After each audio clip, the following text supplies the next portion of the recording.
ఎట్టి పరిస్థితుల్లో రాజా ఈ 60 మందిలో ఒకరిని పెండ్లి చేసుకోవాలా? Our film Akkadamai Ikkadabbai is streaming now on ETV Win app. Download and subscribe to ETV Win app.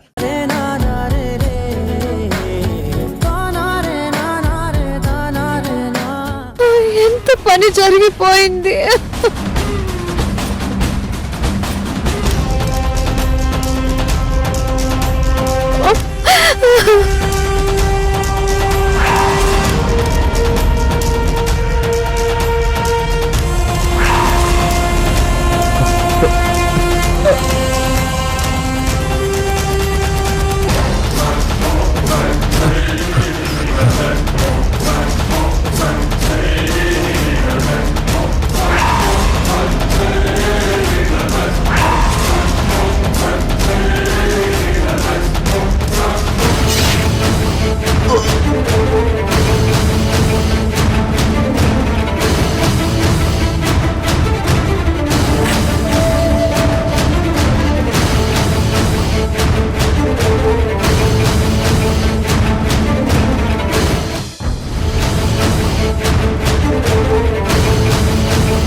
రే బద్రి,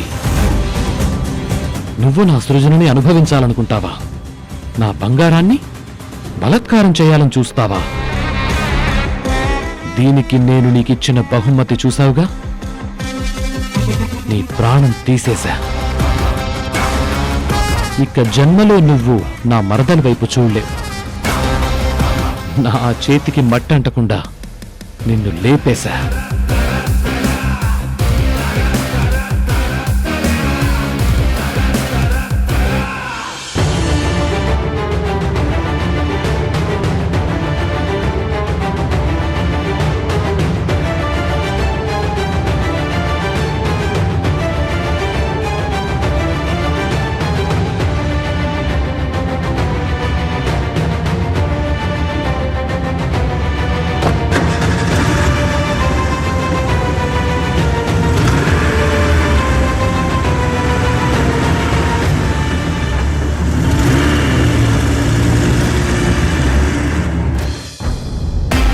తెలిసొచ్చిందో తెలియకొచ్చిందో తెలియదు గాని తార వచ్చి అనవసరంగా ఈ గొడవలో ఇన్వాల్వ్ అయింది.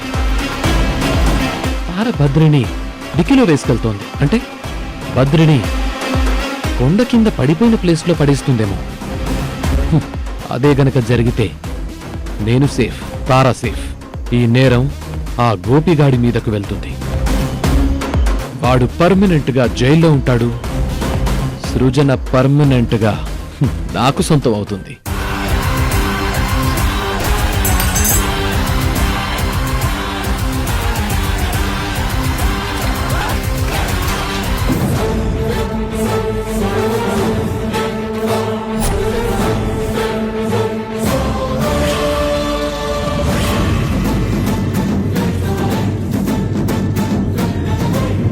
అలా నా చేత్తో నేనే ఆ భద్రని కసితీరా చంపేశాను.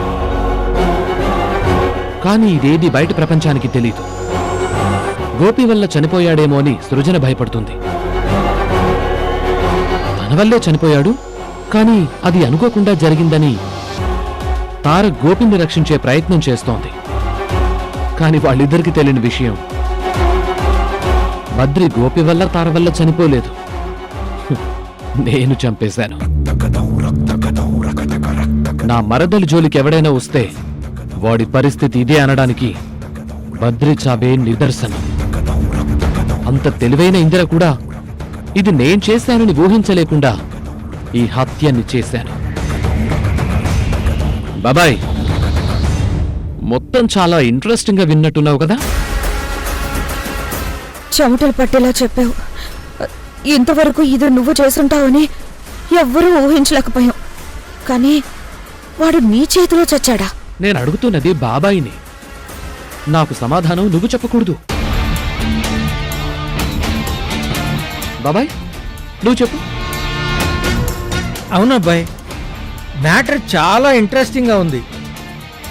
క్రైమ్ థ్రిల్లర్ కన్నా థ్రిల్లింగ్గా ఉంది.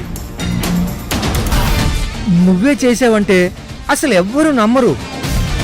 దీనికో బలమైన సాక్ష్యం ఉంటే తప్ప ఇది నీ పని అని ప్రపంచానికి తెలీదు.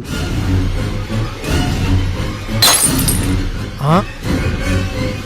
అమ్మా! ఆ! ఆ! ఏంటబ్బాయ్, నన్నెందుకు చంపాలనుకున్నావు?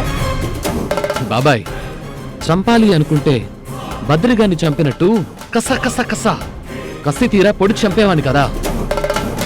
ఇలా చేయి కోసావు, నా రక్తం మొత్తం పోయి ప్రాణం గాల్లో కలిసిపోయేలా ఉంది అబ్బాయ్. మరి అంత భయం ఉన్నవాడివి నేను మాట్లాడుతున్న మాటలు రికార్డ్ ఎందుకు చేసావు బాబాయ్?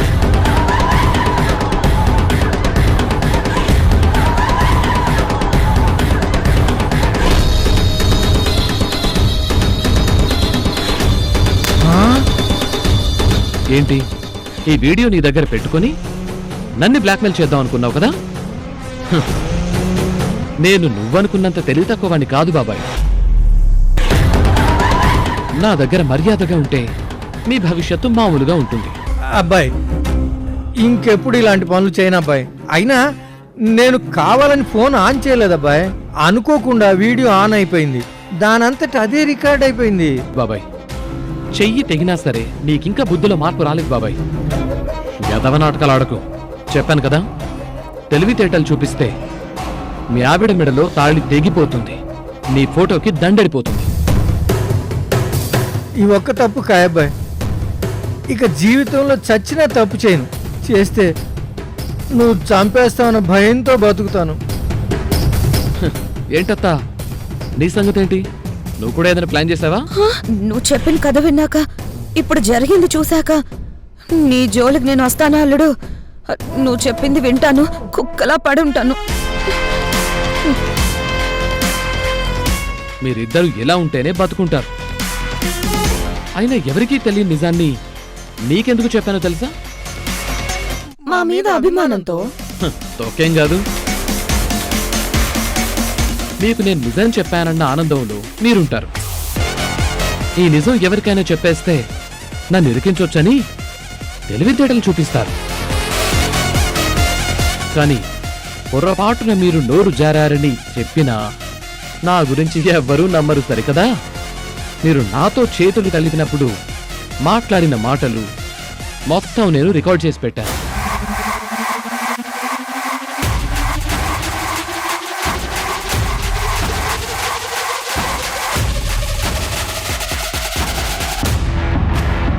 గోపి అమాయకుడైతే మనం ఆడింది ఆట పాడింది పాట అవుతుంది అన్నావు. కానీ ఇప్పుడు గోపి జైలు పాలయ్యాడు. ఈ ఇంటి అల్లుడు శ్రీకర్ అవుతున్నాడు. ఇంతకు ముందు నెలకి 50 లక్షలు నొక్కేసేవాడిని. వడ్డీలు కట్టుకుంటూ మిగిలిన డబ్బుతో ఇదిగో ఇలా మందు కొనుక్కుని మనిద్దరం తాగేవాళ్ళం. నాకు అదే భయంగా ఉంది. నా స్థాయికి నేను 25 నొక్కేసేదాన్ని. నా కింద పనిచేసే వాళ్ళకి కొంత సర్దేదాన్ని, మిగిలినవి నా ఖర్చులు కొంచుకునేదాన్ని.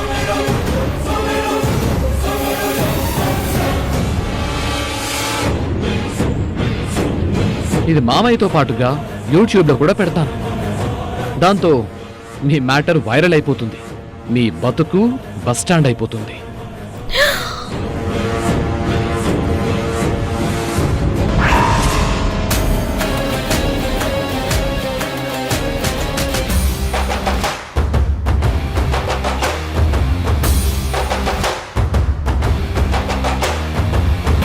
వసుదా, వీడితో చాలా జాగ్రత్తగా ఉండాలి, లేదంటే భూమి మీద లేకుండా చేస్తాడు. తాగడానికి మందు కూడా లేదు.